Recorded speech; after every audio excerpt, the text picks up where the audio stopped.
It's been 5 months since an APD officer tased church deacon Johnny Hollman when he refused to sign a traffic ticket.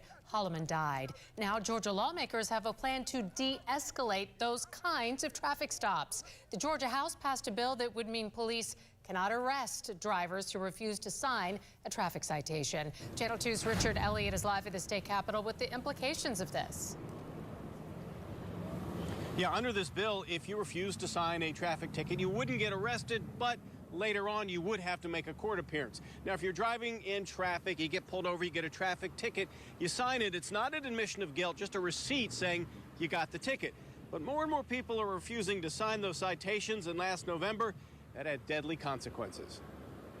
This is body cam video of that fateful August night when 64-year-old deacon Johnny Hollman initially refused to sign a traffic citation. I suggest you sign the ticket. After a scuffle, an Atlanta police officer tased Hollman. That tasing, medical examiner said, caused Hollman's death. That officer has since been fired.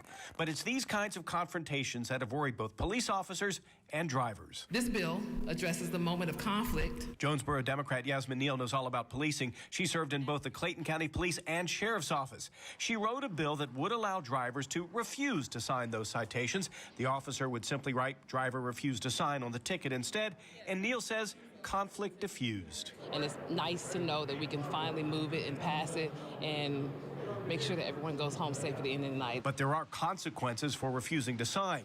Drivers could not prepay tickets, and they would have to appear in court.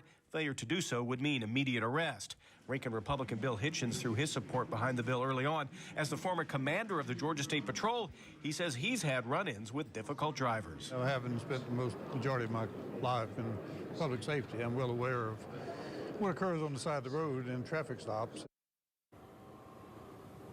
The House overwhelmingly approved this bill, so now it's on to the Senate. We're live at the state capitol. Richard Elliott, Channel 2 Action News.